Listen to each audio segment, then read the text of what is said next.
Good morning, everyone. Good morning. Good to see you. Great to be alive and land from South Carolina. Yes. It's a beautiful day in this neighborhood, a beautiful day for a neighbor. Would you be mine? Would you be mine? It's a neighborly day in this beauty. Would the neighborly day for beauty? Would you be mine? Could you be mine? I've always wanted to live in a neighborhood with you. I've always wanted a neighbor just like you. So let's make the most of this beautiful day. Since we're together, we might as well say, would you be mine? Could you be my neighbor? Any announcements this morning? Yes, back in the back. And then Rob up front.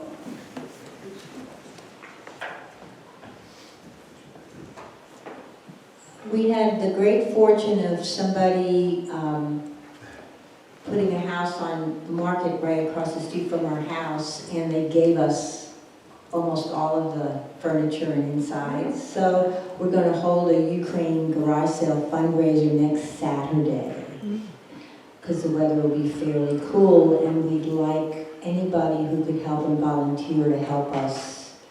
You can see us after fellowship to see what you could do. Thank you. Thank you, Rob. Rob up here, Nick.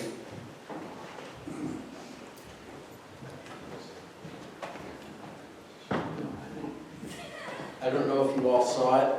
I saw it online that I-26 going north up toward Hendersonville, the bridge over the Green River is going to be, one of the westbound lanes are going to be closed. So if you're planning a trip up north on I-26 over the whole next week, it closes at midnight tonight and doesn't open again until Friday. So FYI, be aware. I've got, besides this trip, I have 2 more trips this week down from Hendersonville down here, so I'll be taking 176.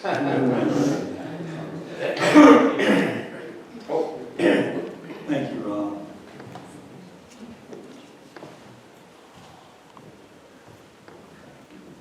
Just a reminder, our next service on the 16th will be at Harmon Field in the pavilion that we usually use. And we will have a vegetarian dish and a chicken dish, and everybody else, and we'll have tea and water. So if everybody else will fill in with your favorite thing to bring to a potluck, that would be great. Thank you. Yes. Hi, we're visiting from Brevard. I don't need a microphone. Anybody that knows me will tell you that. And for many years, Ernie preached in Brevard. We absolutely loved him. And we wondered, what is it going to be like in this new setting? With the new, and ain't no difference at all, I'm happy to say. God bless you, Ernie. Oh, thank you. This is John Dreyer and Joy, from Brevard, and he is a hoot. I don't know Joy that well, but John is a hoot, plays a great guitar and sings, and wrote some beautiful songs. So it's good to have y'all here with us. Thank you. Joy.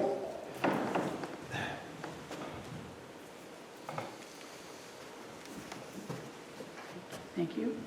Occasionally, the Tryon History Museum has their series called Tryon Tales.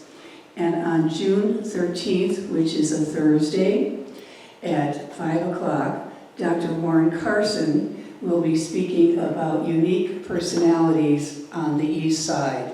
And he's a great presenter. It will be at the Roseland Community Center on Peak Street. You can look it up on the Tryon History Museum website for directions. And we encourage you to carpool or definitely get there early because parking can be challenging. And the space can fit about 60 people. Yeah, about 60 people.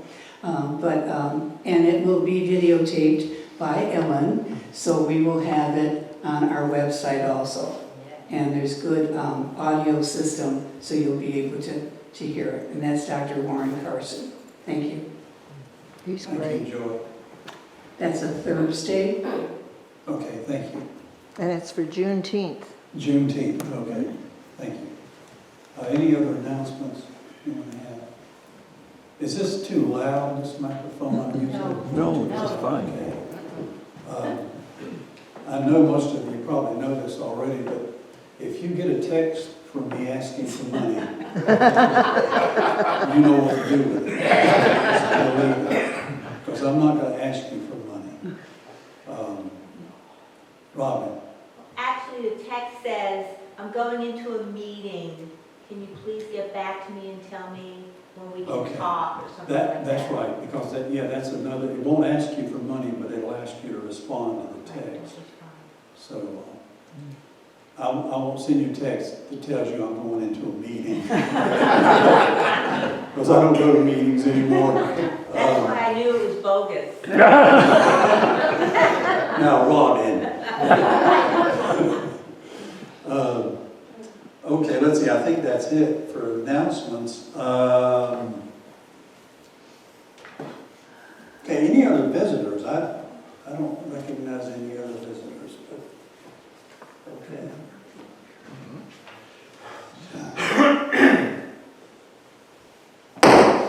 Oh, there it goes. Is that me popping or?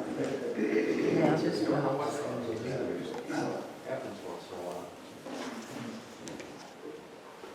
Come into the circle of love and justice.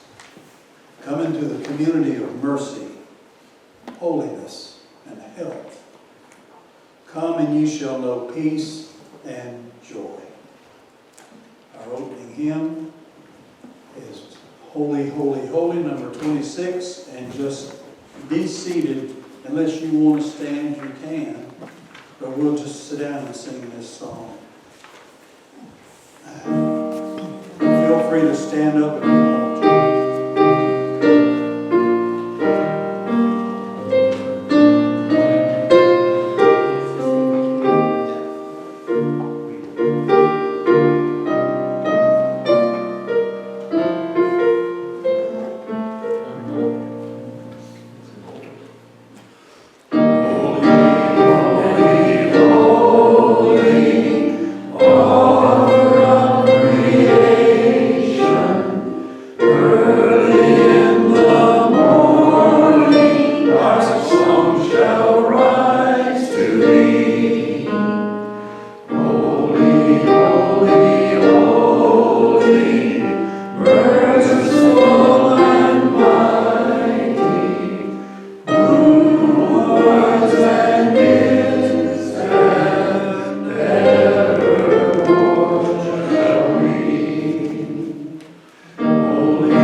One of the first things I was told when I came into the U Church up in Brevard was that we sing it like this: coffee, coffee, coffee, early in the morning, perfect in power.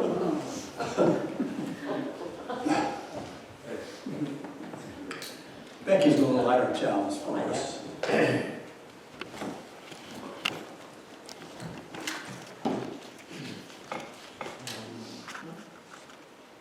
So when all the people, I won't say, when all the people of the world love, then the strong will not overpower the weak.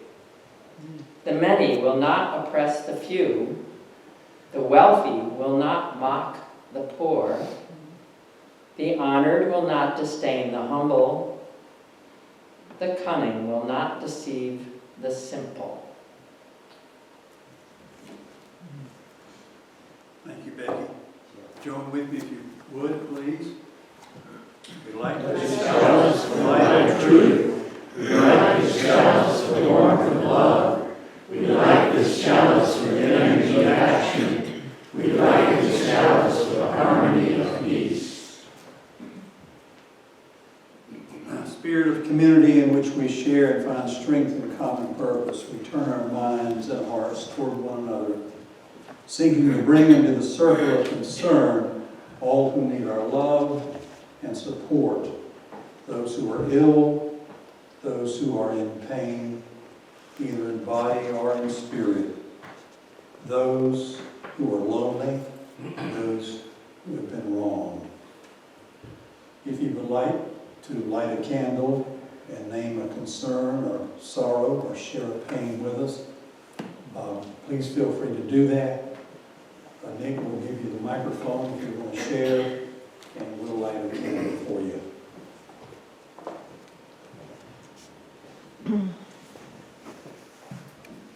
I just want to speak on behalf of the civilians in Gaza. We didn't mention that. We talked about Ukraine, but not Gaza, and it's such a terrifying thing. One of the things that I do is Nuke News, N-U-C-N-E-W-S, online, and collecting information and sharing it. And I find myself weeping every day. And I just want to send prayers for an immediate ceasefire and figure out a way to help those poor, poor people. Richard, do you want to share? I'm just going to light a candle.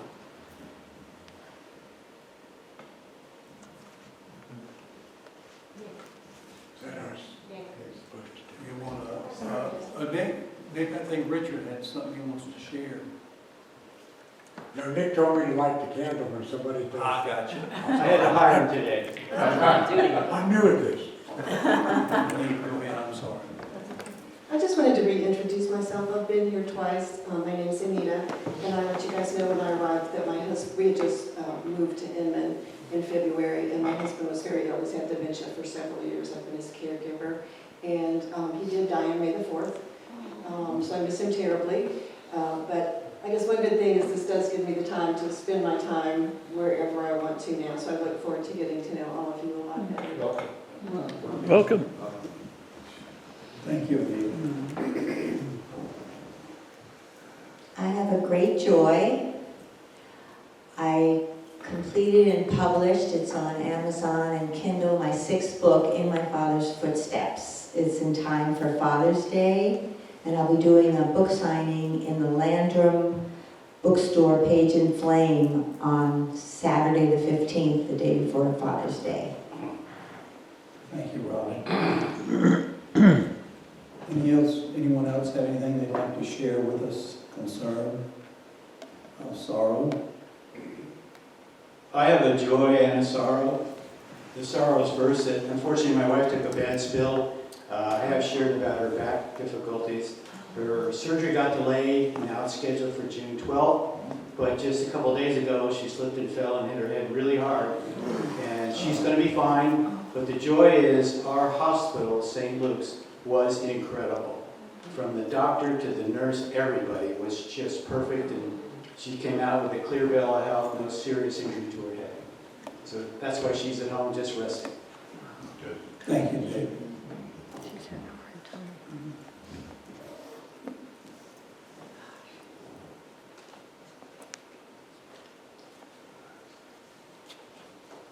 Thank you. Please share a moment of silence.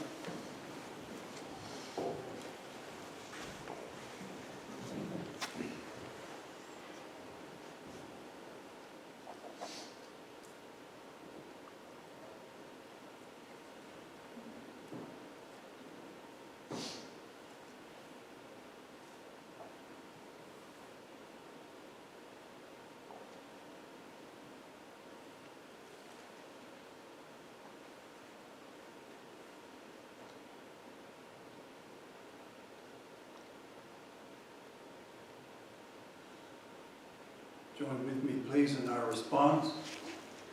We rejoice together, we grieve together as one. Help us to remember that every human heart holds its own joys and sorrows. Let's continue our service with our offerings.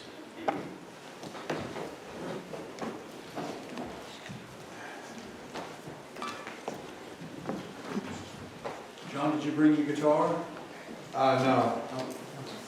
I had to sell it to get drugs. Oh, John, for you. Coffee?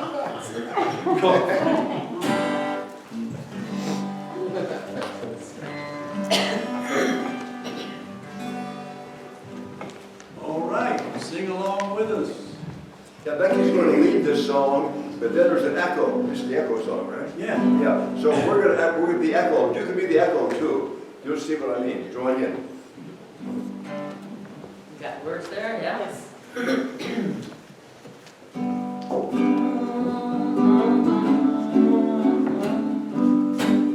I'm on my way. I'm on my way To freedom land. to freedom land.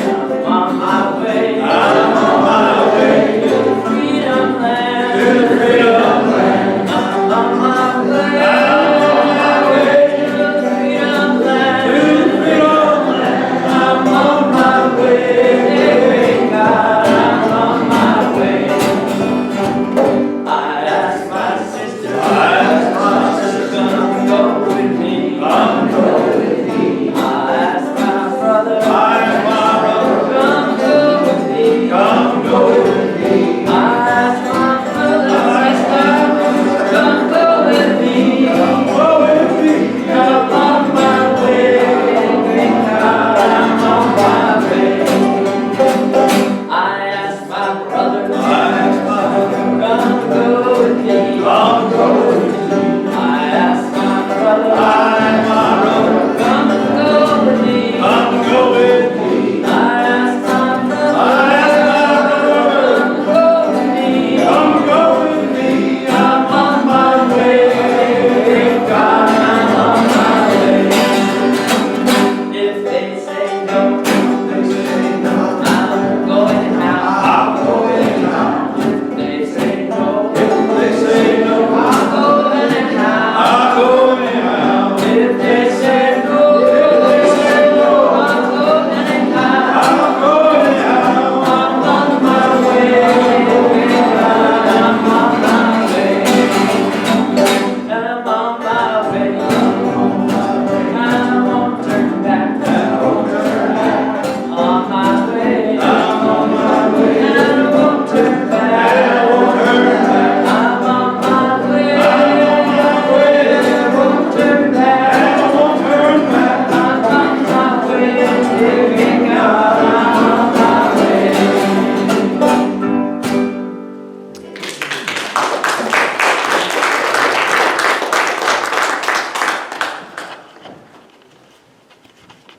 Thank you.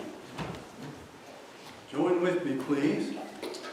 The work of this fellowship, which is weaving a tapestry of love and action we call unity. We dedicate our lives and these our offerings. We were about that close to a UU revival then. Now, who says we can't sing and revive? We can do it. That old John, he can do it. I'm on my way. Don't forget. Our reading is number 440. All right, yeah. Now what I'd like to do is, we'll read this together. And then I'd like to spend a few moments just hearing some of your reactions to it. And I realize now I've had a couple of weeks to read it and think about it. And so you may be reading it for the first time. You haven't thought much about it. So it's from The Fragmented World by Philip Hewitt. I looked up Philip Hewitt. He's 93 years old, and he's minister emeritus of the Vancouver Unitarian Church in Canada. And he's quite a remarkable person. And this is one of my favorite readings. And actually, there's all the readings in our hymnal, I love all of them, but this is one of my favorite ones. So this is the gospel according to Philip Hewitt. From the fragmented world. From the fragmented world of our everyday lives, we gather together in search of wholeness. By many cares and preoccupations, by diverse and selfish aims, are we separated from one another and divided within ourselves. Yet we know that no branch is utterly severed from the tree of life that sustains us all. We cherish our oneness with those around us and the countless generations that have gone before us. We would hold fast to all the good we inherit, even as we would leave behind us the outworn and the fault. We would escape from bondage to the ideas of our own day and from delusions of our own fancy. Let us labor and hope for the dawning of a new day without hatred, violence, and injustice. Let us nurture the growth in our own lives of the love that is shown in the lives of the greatest men and women, the rays of whose lamps still illumine our way. In this spirit we gather, in this spirit we pray. Anybody lose a screw?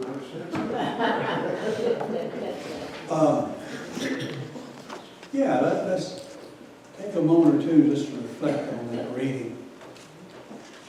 And if you have anything that you want to share that struck you or intrigued you or whatever, feel free to share that with the community.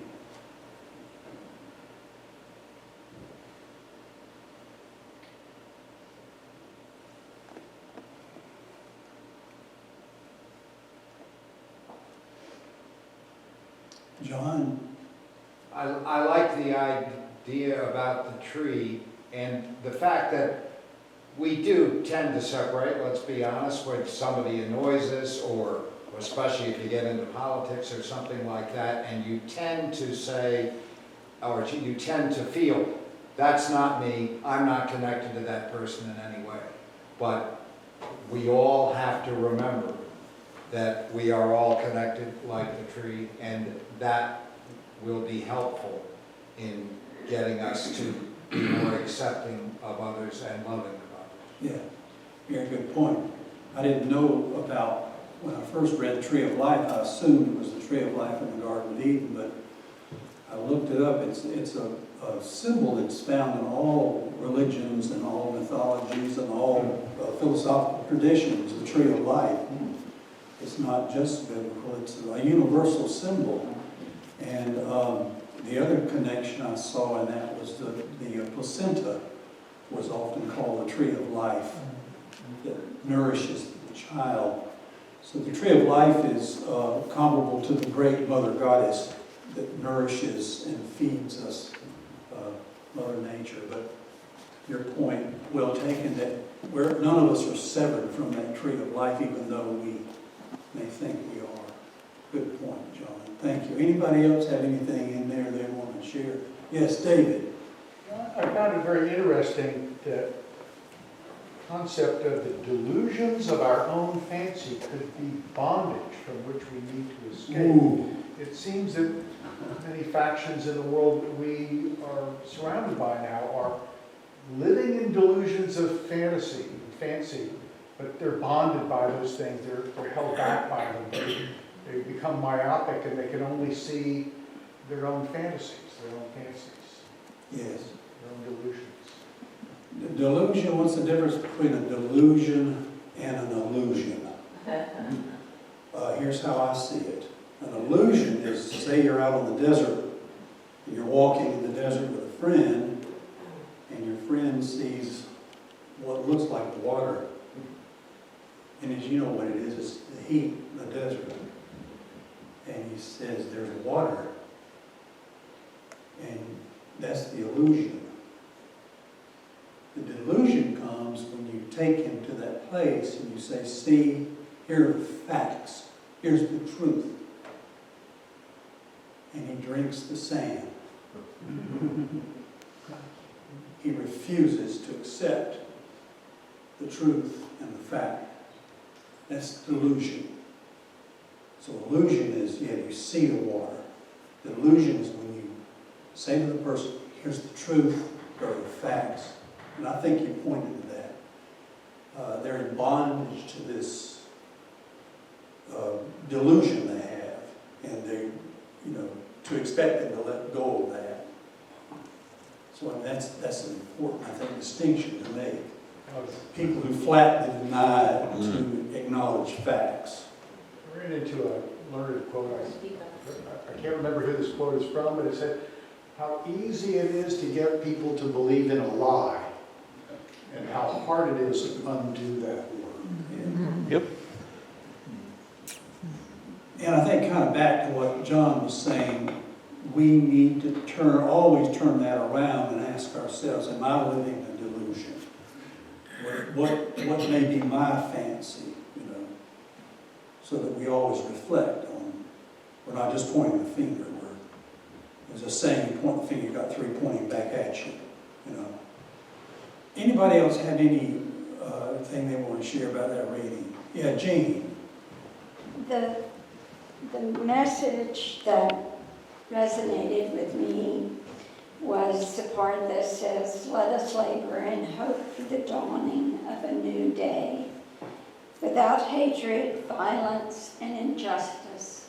And I think through my lifetime, I've seen people step forward amidst this fragmented world of hatred and suffered great pain, indignity, and even death in order to bring that to fruition.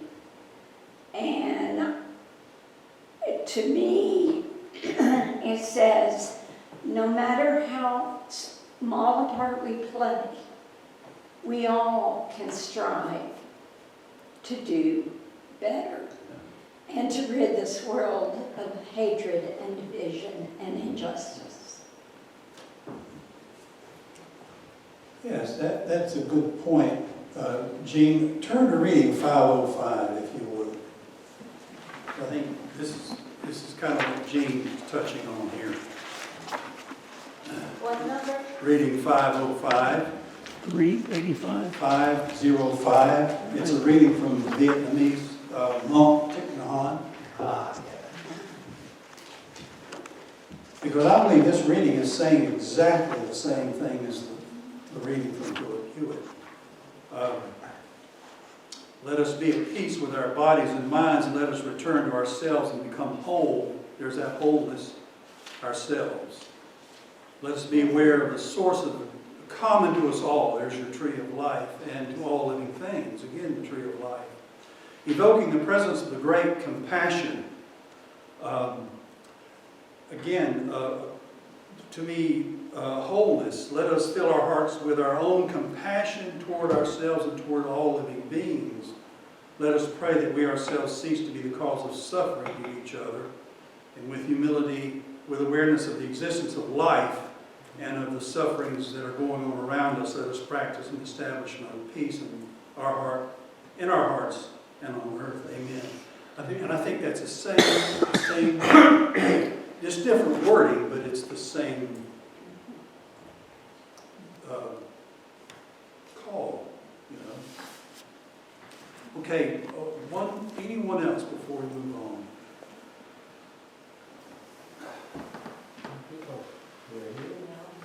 Yeah, can you? Oh, I'm sorry, I turned it off. Well, I'm not getting the green light. All right. You got it then, right? Whoop. All right, I'll just try to talk out. Well, it starts to come on and then it goes off. All right, I'll talk up. I'll speak up. If you can't hear me back there, Barbara, just go like that.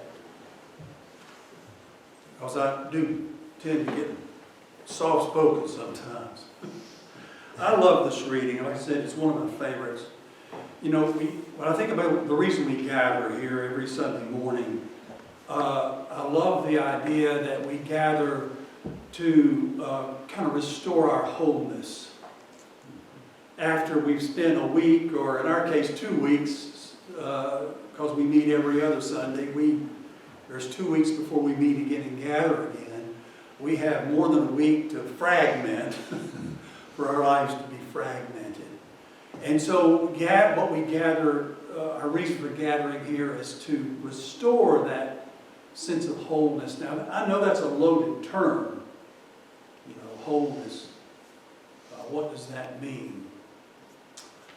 Fragmentation. I mean, that's a loaded term. What does that mean? But we gather here to bring together our lives again, to restore that wholeness for, again, another journey into the world out there where not only that world out there is so fragmented, but we become fragmented ourselves. And so we gather again in search of wholeness. You know, I could say that that's a code word for the search for God. That God is a code word we use to talk about finding wholeness. Only for me, I don't project God as our Heavenly Father up in the clouds somewhere out there. That's for me. Now, you don't have to agree with that. But for me, God is something within us. And it is this striving we humans have to be whole, to feel whole, to be complete, to feel some satisfaction with the way that we're living. Now, the other thing, I think Gene pointed this out, Gene did point this out, that he begins talking about wholeness, and he ends talking about the injustices in the world. So he's making a connection between our wholeness and justice in the world. So that what we begin to understand is that we are not, even though we are individual people, we are connected to the whole. And it's not just a private affair. That everything we do impacts the outer world. And so you sense this vision that the outer world is not something separate from the inner world. It's that we have this inner world and we have this outer world. No. What I gather from this reading is that the two are so intertwined, and we don't always recognize, it's almost transcendent. We can't see it, we can't feel it, but it's present. That everything we do, every thought we do, impacts that outer world, the outer connected to the inner world. Now, if you're familiar with Plato's Republic,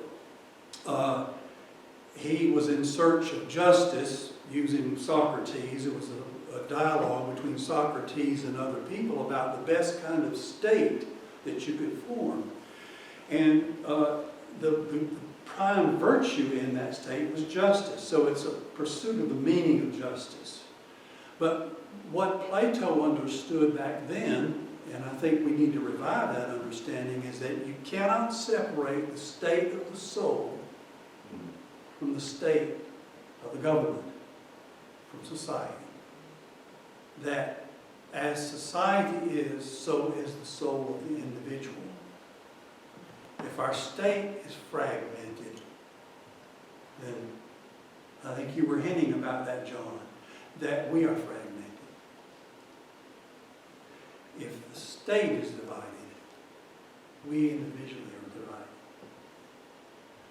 We're fragmented. Now, fragmentation, you know, I don't know how much to get into this notion of wholeness, but I'm a Carl Jung fan. I like Carl Jung. I don't like all of his depth psychology, but, you know, basically it's a Christianized version of psychology, Christianizing, but he uses the term wholeness and completion.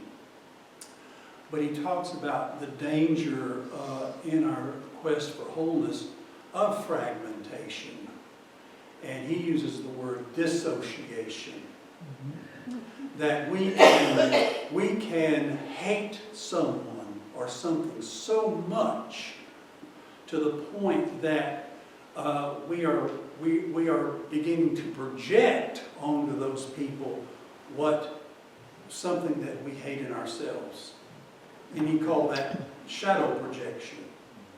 And he said our lives swarm with it. And as a result of that projection, we become fragmented people. You know, oftentimes what we hate in another person is maybe something we cannot accept about ourselves. We tend to project our feelings of inferiority. If we feel inferior, we tend to project that onto people that we deem who are inferior. For example, black people. You know, I grew up, and I don't know, my parents never told me this. It just osmosis, right? You just get it. Black people were inferior. That's why they went to school down on the other end of town, and while we went to school, it was all white and it was all black. Where did that come from? It came from the system, systematic. It came from the structure. And I believed until I was in the 8th grade, blacks were inferior. But what I didn't realize that I had my own inferiority complex. I was dealing with my own inferiority complex. Most of you know I was raised by an alcoholic dad, and he was violent. And you, as a child, acquire a sense that there's something wrong, and you begin to blame yourself for it, and you begin to feel inferior, and all that emotion inside of you, and you want to just put it out there because it makes you feel better. But you're fragmented. You're fragmented. And there are many, many ways we can be fragmented and disintegrated. That was another term that Jung uses, the integration of what we call the dark side. You know, Mark Twain said, we're all like the moon. We have a dark side we don't want anybody to see. I believe it, brother, sisters. We all have a dark, we're like the moon, you know. We have a dark side we don't want anybody to see. And Jung says the tendency is to let that sort of dark side slip into the unconscious and repress it and say it's not there, you know. I took my grandson to a festival yesterday with his best friend. And halfway through the festival, they got in a fight. I mean a bad fight. And I saw them on the back behind this jumping thing, wherever you go get in that thing and jump around. They were back fighting. And my grandson had him pinned to the ground and punched him like that. And I said, now this has got to stop. And, by the end of the festival, they were good friends. But I was taking the little friend home and coming back, and my grandson said, I'd like to kill him. I said, now Ryan, that's a pretty tough word. But I just read an article in the New York Times that says every human has the killer instinct within them. We all have the killer instinct. You know, put us in a war zone where it's kill or be killed, we're going to kill, right? I think so. Well, we can take that. That's not a very pleasant thought to have, you know, that we have this aggression within us. So what we want to do is push it down deep into the unconscious and deny that it's there and say, they're like that, but we're not like that. You know? My grandson is doing something good now too, because he's reading Winnie the Pooh. But I know an 83-year-old retired United Methodist minister in UU Church is reading Winnie the Pooh. And I asked him, I said, why are you reading Winnie the Pooh? He said, I just love that story. Well, now, Winnie the Pooh is about a boy, Christopher Robin, who has all these different animal friends. You know who they are? Can anybody name them? Eeyore. That's the first one. Piglet. First one we think of is Eeyore. Piglet. Tigger. Roo. That it? Rabbit. Well, now all those, from a Jungian point of view, are parts of Christopher. They're all part of who he is.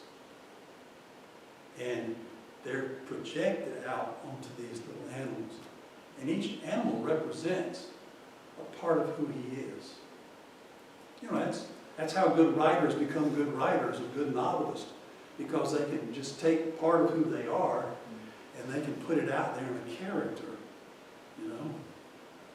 So you withdraw that and you say, what part of me is Tigger? What part of me is Piglet? What part of me is Eeyore? Now, I'm Eeyore in the morning and I'm Piglet in the afternoon.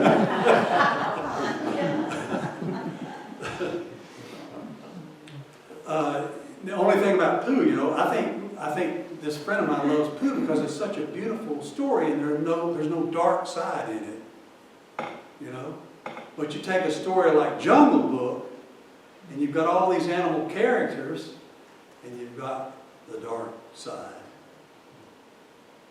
Shere Khan, you know, the tiger.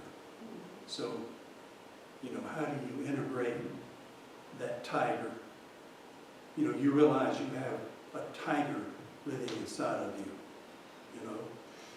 And if you decide you want to deny that because you want to look good, you want to be understood as being perfect morally. So you take that tiger side, push it down into the unconscious, into the dark. Rather than saying, I have a tiger and I'm going to transform it into something beautiful. You know, passion becomes compassion. You know, if we acknowledge our passions, we all have passions. You know, to be honest with you, I'd like to kill the guy. You know what I'm talking about. But I acknowledge that I have problems with this person that I tend to believe is wicked and evil. But I have to keep saying, is there some projection? Now, some people really are jerks. I'm serious. Some people really are this. But each time you see that, you say to yourself, okay, am I putting something that I don't want to accept about myself into that person? And can I withdraw that projection, own it, and transform it? You know, hatred is a passion. Anger is a passion. Love is a passion. Joy is a passion. Fear is a passion. Envy is a passion. I have a friend of mine who just absolutely despises Elon Musk. I mean, if you bring up the name, it's almost like his head starts to turn to fire. And it's like, okay, is this hatred? Now, I don't know, I can't psychoanalyze this person, you know, but is it envy? Don't you wish you had his money? No. No. Hard not to, you know. So again, it's that striving to bring all that together and accept who I am with all the so-called flaws and mistakes and the so-called warts and the so-called sins, to embrace myself, accept myself for all of that, and then from that point transform it. Transformation, you know. And, you know, I was at this meeting with these UUs one time as a workshop, and they were talking about transformation, and some guy says to me, he said, I don't need to be transformed. Why are they talking about that? Well, I don't ever feel completely satisfied with myself. I always feel like there's more to strive for. And I can be more complete. I can be more whole. So it's something like this reading says, we're in search of it. We're constantly striving to become whole, to bring all these parts together and to accept them, you know, to accept the dark side of my life. And that doesn't mean I let it go and do what I want to, but I accept that I'm a human being. I accept that I'm a human being. I have these human feelings. I have this passion. And I think the more accepting I can be of that, the more accepting I can be of others for who they are, and then we move closer to justice. I was fascinated by, the reason I wanted to give this talk was I was fascinated by something Martin Luther King said in his letter from the Birmingham jail. I was looking at the time because I don't want to keep you all too long. But what fascinated me about his letter from the Birmingham jail was that he was as concerned about what racism, the effect that racism would have on his daughter if she became a racist. He was just as concerned about that as he was racism's effect on what's out there. You know, we tend to think of the effects of racism on the people around us, but do we ever think about the effects of racism on here? Because racism is fragmentation. It's a form of fragmentation. And to me, any kind of phobia is fragmentation. Homophobia is fragmentation. Xenophobia is fragmentation. Islamophobia, Christian phobia, whatever. Phobia, fear, is fragmenting. But so King, and I wanted to read, I won't read you too much of this letter from Birmingham jail, but he's talking about how he has to explain to his young daughter why she can't go to Fun Town. And you know why she can't go to Fun Town, right? Why? Segregated. Whites only. So she sees a commercial about Fun Town, and she says, Daddy, let's go to Fun Town. And he has to explain to her why she can't go. Well, she's black. And here's what he says. He says, I told her that Fun Town is closed to colored children. And I see ominous clouds of inferiority beginning to form in her little mental sky. And I see her beginning to distort her personality by developing an unconscious bitterness toward white people. So I was really struck by that because he's concerned about what this is going to do to the soul of his daughter. And then he goes on to say, any law that uplifts human personality is just. Any law that degrades human personality is unjust. All segregation statutes are unjust because segregation distorts the soul. Now that's an interesting point. Segregation distorts the soul. Damages the personality. It gives a segregator a false sense of superiority and segregated a false sense of inferiority. So this notion that Any form of fragmentation just basically destroys our chances of ever becoming whole people. Any form of bitterness and hatred just destroys our chance of becoming whole, complete, fulfilled people.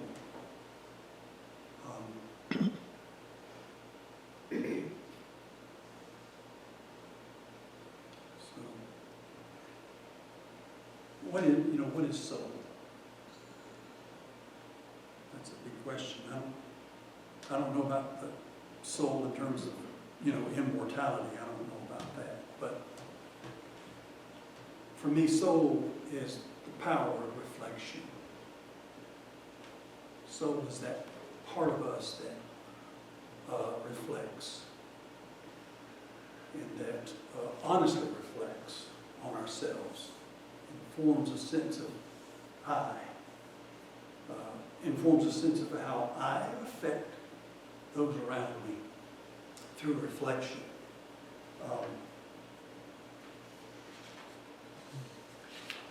I believe Martin Luther King understood the American dream better than even our forefathers understood it. Because in my mind, he understood the American dream is self-actualization. That's the American dream. It's not get rich. Somebody said about our former president, he's going to make us all rich. That's make us all rich, but we're segregated and we're phobic. So what? But self-actualization, to be part of that journey where you're striving to be whole, you're striving to complete your life, you're striving to fulfill your life. I've been thinking a lot about death since our daughter died last July. And I go back and forth from feelings of deep grief to feelings of, I wouldn't say comfort, but, I keep telling myself, death is not the worst thing in the world. The worst thing in the world is never to have lived. She lived. She loved. It doesn't get any better. And so death is the consummation of a life well lived. Fred Reagan, he didn't say that. He was a member of the church up in Brevard, and he got the diagnosis. He was 82, I think, of pancreatic cancer. And he died with dignity. Now, I'm not saying we all can do that. We may not have the opportunity to be fully conscious when we're dying. But, to me, the focus, proof of heaven. Don't tell me about proof of heaven. Tell me about proof of life right now. Are you alive? Are you living? Are you living fully? And are you striving to live fully? And to accept yourself for who you are and love yourself for who you are. With all the warts and all that stuff, just to accept yourself. Our third principle says the acceptance of one another. I say you can't accept one another until you accept yourself.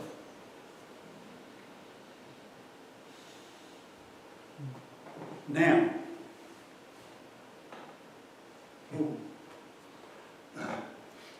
my last question to you would be, the question I ask myself, every question I ask you is a question I struggle with too.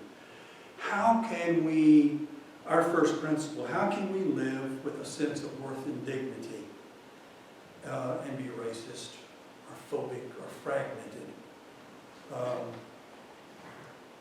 How can we feel worth in our own being as long as we feel bitter or resentful toward any group of people?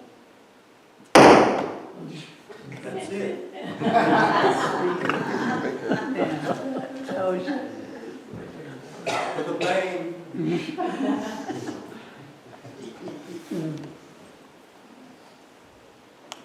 Now we're going to sing a song here, right? All right.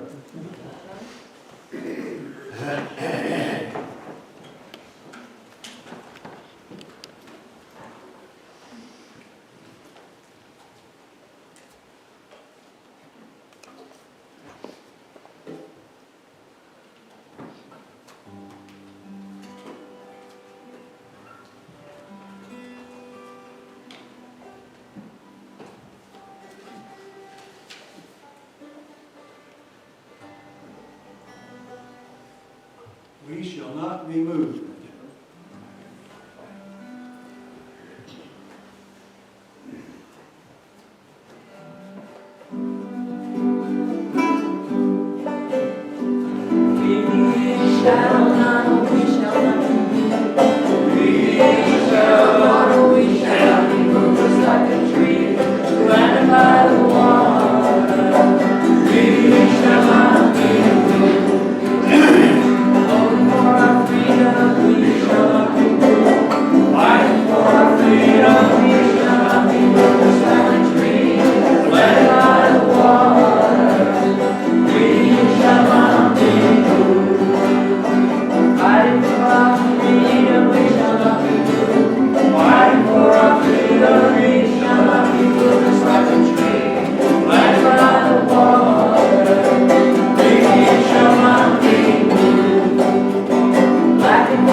The love and the work of friends and lovers belong to the task and art's help.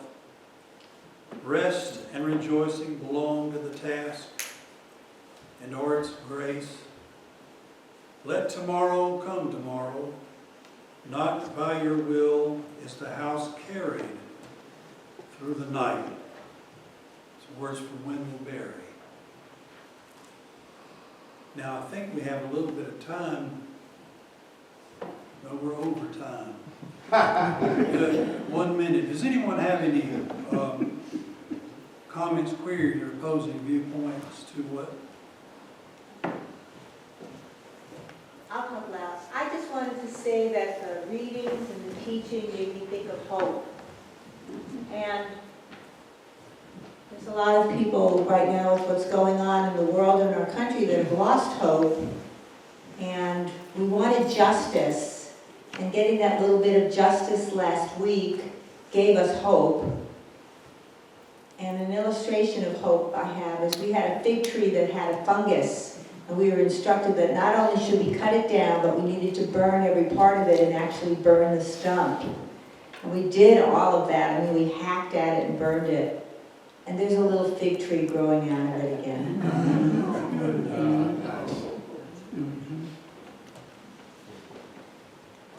Andy up here, Nick. I think human nature has got to be understood among all of what you're talking about. And what we bring to it as human beings is complicated. We shouldn't divest ourselves of understanding what is within us and what we bring to it as human beings. It's not simple. Thank you. Thank you, Andy. Okay, folks, visitors, there's refreshments over there, and I hope you have a wonderful day, and we'll see you in 2 weeks. And John will be preaching the sermon. Yes, we got to extinguish the chalice. Extinguish the chalice. Thank you for reminding me. Join with me, please. We extinguish the flame of this chalice. Let us follow the light of truth until we meet again. Amen. Amen. Thank you. Have a wonderful day, folks. Harmon Field next time.